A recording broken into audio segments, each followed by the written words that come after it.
नमस्कार, मी doctor Deepak Katkar, chest physician, Buldhana. आपल्या सर्वांना माहिती आहे की कोरोनाची दुसरी लाट ही आता ओसरत चाललेली आहे. जरी कोरोनाचे पेशंट्स आताही भरपूर प्रमाणात आढळत आहे आणि कोरोनाची लाट त्याच प्रमाणामध्ये हळूहळू कमी होत आहे, परंतु आपल्याला यावेळेस काही नवीन गोष्टी जाणून घ्याव्या लागतील आणि आपल्या मनातली काही गैरसमज आहेत, काही बऱ्याच लोकांच्या मनातले गैरसमज आहेत, ते आपल्याला आताच काढावे लागतील. कारण जर तिसरी लाट आली तर आपल्याला त्यासाठी पूर्ण क्षमतेनं लढण्याची तयारी ठेवावी लागेल. आपल्या मनात जर असेच गैरसमज राहिले तर तिसऱ्या लाटमध्ये लढण्यासाठी आपल्याला फार अवघड जाईल. तर आपले काय गैरसमज आहे आणि आपण या कोरोनाच्या पहिल्या आणि दुसऱ्या लाटेमध्ये काय शिकलो हे जाणून घेणं फार गरजेचं आहे. तर सर्वप्रथम आपण सुरुवात करूया लक्षणापासून.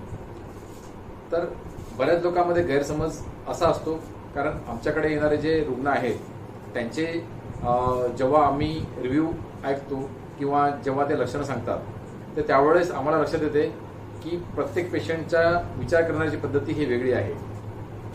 काही पेशंट्स जे असतात त्यांना सर्दी, ताप, खोकला, अंगदुखी, विकनेस हे लक्षणं असतात. या व्यतिरिक्त दम लागणे, भूक कमी होणे, अस्वस्थ वाटणे हे जे कोरोनाचे लक्षण आहेत हे त्यांना दिसतात.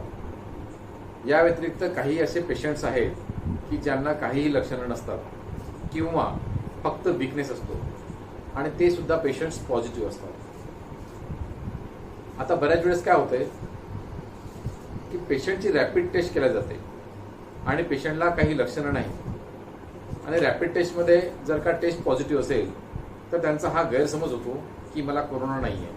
ही रॅपिड टेस्ट अशीच कोणाची पॉझिटिव्ह होते, तर तसं नाही आहे. रॅपिड टेस्ट पॉझिटिव्ह आली म्हणजे तुम्हाला कोरोना आहेच हे समजून घ्या. तुमचे लक्षणं असतील किंवा नसतील किंवा कमी प्रमाणात असतील तरीसुद्धा तुमच्या शरीरामध्ये कोरोना नावाचा विषाणू आहेच हे लक्षात घ्या. कारण रॅपिड टेस्टची सेन्सिटिव्हिटी ही कमी आहे आणि तरीसुद्धा जर का ती टेस्ट पॉझिटिव्ह असेल तर त्यामध्ये ती पॉझिटिव्ह आहेच याच्यामध्ये काही दुमत नाही. आणि हे व्यक्ती जे असिम्प्टोमॅटिक आहे, म्हणजेच ज्यांना जास्त लक्षणं नाही, असे पेशंट जास्त धोकादायक आहे. कारण जेव्हा हे व्यक्ती त्यांच्या घरामध्ये जातात, त्यांच्या फॅमिलीमध्ये राहतात किंवा आणखी समाजामध्ये वावरतात तर त्यावेळेस त्यांना त्यांच्यापासून दुसऱ्यांना हा आजार पसरण्याचे चान्सेस असतात. त्यानंतर दुसरं असं गोष्ट आहे की बऱ्याच पेशंटची RT-PCR निगेटिव्ह येते. तर अशा लोकांना वाटते की आपल्याला कोरोना नाही. पण लक्षात घ्या सगळेजण, कोरोना हा आजार डायग्नोसिस करण्यासाठी आम्ही क्लिनिको, पॅथो आणि रेडिओलॉजिकल डायग्नोसिस करत असतो. म्हणजे फक्त लक्षणं नाही तर लक्षणाच्या व्यतिरिक्त मायक्रोबायोलॉजिकल टेस्टिंग म्हणजे RT-PCR आणि रॅपिड टेस्ट आणि रेडिओलॉजिकल म्हणजे CT स्कॅन किंवा एक्सरे या आधारे आम्ही पेशंटचं सांगड घालून डायग्नोसिस करत असतो. तर अशा वेळेस काय होते, याच्यामध्ये गैरसमज काय लक्षात घ्या की बरेच पेशंटला काय वाटते की रॅपिड टेस्ट ही निगेटिव्ह आहे तर मला कोरोना नाही. हे सगळ्यात मोठी चूक. कारण जर का पेशंटला लक्षणं असतील, कोरोनाचे सगळे लक्षणं असतील आणि हा सध्या पॅन्डेमिक चालू आहे, तर अशा वेळेस लक्षणं असताना रॅपिड टेस्ट जर निगेटिव्ह असेल आणि CT स्कॅनमध्ये जर का फाइंडिंग्स असतील, व्हायरल निमोनियासारखे जे फाइंडिंग्स असतात ते जर असतील तर आपल्याला कोरोना आहे हे समजावून घ्यावे. रॅपिड टेस्ट निगेटिव्ह असल्यानंतर आपल्याला RT-PCR टेस्ट करता येते आणि करायला पाहिजे. परंतु बऱ्याच वेळेस असं लक्षात आलं की रॅपिड टेस्ट पॉझिटिव्ह असतानाही बरेच रुग्ण RT-PCR करायला जातात. तर रॅपिड टेस्ट केल्यानंतर ती जर पॉझिटिव्ह असेल तर RT-PCR टेस्ट करण्याची खरंच काही गरज नाही आहे. कारण तुम्ही जर का पॉझिटिव्ह असेल रॅपिड टेस्टमध्ये तर RT-PCR हे पॉझिटिव्ह येणार आहे. आणि बायचान्स समजा जर का कधी निगेटिव्ह आले RT-PCR अशा केसेसमध्ये तर नक्कीच कुठं ना कुठं सॅम्पलिंग एरर, ट्रान्सपोर्टेशन एरर किंवा रनिंग एरर हे एरर्स काही जे असतात ते असू शकतात. कारण मी OPDमध्ये बऱ्याच वेळेस पेशंटला सांगताना बघितलं की सर रॅपिड टेस्ट तर कोणाची पॉझिटिव्ह येते, तर आमची ती पॉझिटिव्ह असणार, आम्ही RT-PCR करणार. तर कृपया करून अननेसेसरी लोड वाढू नका. गव्हर्नमेंटचा लोड ऑलरेडी खूप वाढलेला आहे. अशा परिस्थितीमध्ये आपण जर का रॅपिड टेस्ट पॉझिटिव्ह असाल तर डायरेक्टली तुमच्या फिजिशियनला, तुमच्या डॉक्टरना भेटा आणि ट्रीटमेंट सुरू करा. अननेसेसरी RT-PCR करण्याच्या नादाला लागू नका, कारण की ते एकतर तुम्हाला ट्रीटमेंटमध्ये डिले होईल, तुमच्या मनात असा गैरसमज राहील की मला कोरोना नाही, आणि जो महत्त्वाचा पिरियड आहे ज्यामध्ये ट्रीटमेंट सुरू व्हायला पाहिजे आणि ज्या पिरियडमध्येच खऱ्या अर्थानं जर ट्रीटमेंट लवकर सुरू केली तर पेशंटचा जीव वाचू शकतो, तर तो महत्त्वाचा पिरियड जो आहे तो निघून गेल्यावर आपल्या हातात काही राहणार नाही. म्हणून RT-PCR तेव्हाच करा जेव्हा तुमची रॅपिड टेस्ट निगेटिव्ह असेल आणि जर लक्षणं कोरोनासारखी असतील तर. आणि दुसरी गोष्ट, काही पेशंट्समध्ये रॅपिड टेस्ट हे निगेटिव्ह येते, तर त्या पेशंटनी RT-PCR करणे साहजिक आहे. आणि तिसरं जे डायग्नोसिस आम्ही करतो ते CT स्कॅनवर. आणि CT स्कॅन हा मला 2 पद्धतीने कामात येतो. सगळ्यात पहिल्यांदा एक प्रोबॅबल डायग्नोसिस, कारण सध्या पॅन्डेमिक चालू आहे आणि या पॅन्डेमिकमध्ये व्हायरल निमोनियासारखे जे CT स्कॅनमध्ये फीचर्स असतात ते टिपिकल व्हायरल निमोनियाचे असतात. आणि CT स्कॅनमध्ये जेव्हा ते आम्हाला दिसतात तर त्यावेळेस ऑलमोस्ट त्या पेशंटला कोरोना आहेच असं आम्ही समजतो. आता याच्यामध्ये आणखी गैरसमज काय सांगतो की बऱ्याच पेशंटचं रॅपिड टेस्ट आणि RT-PCR दोन्ही निगेटिव्ह असतात आणि पेशंटला लक्षणं असतात आणि CT स्कॅनमध्ये जे फाइंडिंग टिपिकल असते व्हायरल निमोनियाचे ते दिसते, तर त्यांना वाटते की हा साधा निमोनिया आहे, कोरोनाचा नाही, कारण की RT-PCR आणि रॅपिड टेस्ट दोन्ही निगेटिव्ह आहे. तर तसं नाही आहे. लक्षात घ्या, CT स्कॅन हे खूप सेन्सिटिव्ह पॅरामीटर आहे आणि CT स्कॅनमध्ये जर का फाइंडिंग असतील आणि आपल्याला लक्षणं असतील तर नक्कीच आपल्याला कोरोना आहे. अननेसेसरी मला कोरोना नाही, टेस्ट माझी निगेटिव्ह आहे, तर या गैरसमजामध्ये आपण राहू नये. कारण आपण या गैरसमजामध्ये राहाल तर नक्कीच आपल्या ट्रीटमेंटमध्ये डिले होईल आणि त्याचं नक्कीच कुठं ना कुठं आपल्याला परिणाम भोगावे लागतील. तर ह्या 2 गोष्टी फार महत्त्वाच्या आहेत.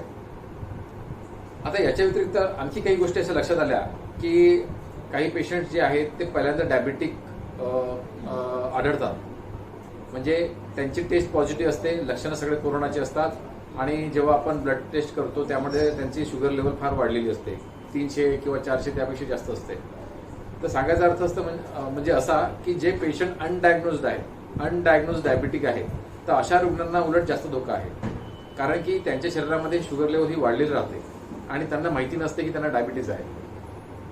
या उलट जे डायबेटिक पेशंट आहे आणि ज्यांची शुगर कंट्रोल आहे बाय मेडिसिन्स, ते जे काही मेडिसिन घेतली त्यांनी, तर त्यांना धोका उलट जे व्यक्ती ज्यांना पहिल्यांदा डायबिटीज झालेला आहे आणि ज्यांना माहिती नाही, ज्यांची शुगर लेवल फार हाय आहे, तर त्यांना अशा व्यक्तींना जास्त धोका आहे. तर लक्षात घेण्यासारखी यावेळेस जे लक्षात आली गोष्ट की जे पेशंट इम्युनो कॉम्प्रोमाइज्ड आहे, म्हणजे त्यांची रोगप्रतिशक्ती कमी झालेली आहे, ते डायबिटीजमुळे असेल किंवा HIV असेल किंवा आणखी काही इम्युनोसप्रेसिव्ह ड्रग्सवरती असतील, तर अशा पेशंटला जास्तीत जास्त कोरोना होण्याचे चान्सेस जास्त आहे आणि असेच रुग्ण जास्तीत जास्त क्रिटिकल होतात आणि अशातलेच पेशंटची जास्तीत जास्त डेथ होण्याचे चान्सेस असतात. यावेळेस म्हणजे ह्या दुसऱ्या लाटेमध्ये असं लक्षात आलं की पहिल्या लाटेपेक्षा यंग पेशंट्स जे आहेत त्यांची डेथ जास्त आहे, त्यांचं डेथ रेट जास्त आहे. याविरुद्ध मागच्या लाटेमध्ये ओल्ड एज जे पेशंट्स होते त्यांचे डेथ रेट जास्त होता. यंग पेशंट्समध्ये आजार व्हायचा पण तो फार तीव्र स्वरूपाचा नसायचा आणि डेथ रेट फार नव्हता. सांगायचा अर्थ म्हणजे यावेळेचा जो म्युटंट स्ट्रेन आहे हा यंग पेशंट्सवर फार परिणामकारक ठरत आहे, ज्याच्यामुळे पेशंट्सचं क्रिटिकल कंडिशन होत आहे आणि पेशंट मृत्यूमुखी पडत आहे. आता विचार करा, जर हीच दुसरी लाट जर एवढी प्रभावी आहे तर तिसऱ्या लाटेमध्ये असं म्हणतात की ती लहान मुलावर सुद्धा जास्त घातक राहणार आहे. तर लहान मुलावर घातक राहणार आहे याचा अर्थ असं समजून चला की डेथ रेट लहान मुलांपेक्षा यंगमध्ये जास्त असेल. त्याचं कारण की आपण बघितलं की पहिल्या लाटेमध्ये जे ओल्ड एज पेशंट्स होते त्यांच्यामध्ये डेथ रेट जास्त होता. दुसऱ्या वेव्हमध्ये यंग पेशंटचा डेथ रेट वाढला. तिसऱ्या वेव्ह जर आली आणि त्यामध्ये जर पिडियाट्रिक पॉप्युलेशन जास्त जर का इन्व्हॉल्व झाली तर डेथ रेट हा यंग पॉप्युलेशनचा जास्त राहणार आहे कम्पेरेटिव्ह टू पिडियाट्रिक पॉप्युलेशन. सांगायचा अर्थ म्हणजे म्युटेट होणारा हा स्ट्रेन आहे हा तुझं स्वतःचं रूप आहे बदलत राहतो आणि तो जास्तीत जास्त कसा आपल्या शरीरावर परिणाम करू शकतो हे तो स्वतःमध्ये बदल करत राहतो आणि तो जास्त आपल्याला धोकादायक ठरू शकतो. तर ज्या आपण चुका केलेल्या आहेत, म्हणजे ज्या गोष्टी आपण यावेळेस शिकायला पाहिजे त्या आपण शिकून घेतल्या पाहिजे, कारण आपल्याला तिसऱ्या लाटेसाठी सज्ज राहणं आवश्यक आहे आणि ज्या चुका आपण केलेल्या आहेत त्या पुन्हा चुका नाही केल्या पाहिजे. चुकामध्ये मी तुम्हाला तेच सांगितलं की जे गैरसमज आहे सगळ्या पहिल्यांदा काढून टाका. गैरसमज मी तुम्हाला ऑलरेडी जे सांगितले फार मोठे गैरसमज आहे. टेस्टिंग बद्दल पर्टिक्युलरली, सिटी स्कॅन बद्दल पर्टिक्युलरली, कारण सिटी स्कॅन मध्ये सुद्धा गैरसमज असा आहे की सिटी स्कॅन मध्ये पेंटिंग आहे तर आपल्याला कोरोना नाही, ते साधा निमोनिया आहे. हे असं नाही. व्हायरल निमोनिया जेव्हा पॅन्डेमिक यायच्या आधी व्हायरल निमोनिया हा फार रेअर होता. फार कमी लोकांना व्हायरल निमोनिया व्हायचा, म्हणजे फार कमी केसेस, 100तून एखादी केस अशी असायची की जी व्हायरल निमोनियाची असायची. आता ह्या पॅन्डेमिकमध्ये जे सगळे टिपिकल फाइंडिंग्स आहे सिटी स्कॅनमध्ये हे सगळे व्हायरल निमोनियाचे आहे. त्यामुळे अशा समजुतीमध्ये राहू नका प्लीज की आपल्याला कोरोना नाही, हा साधा निमोनिया आहे.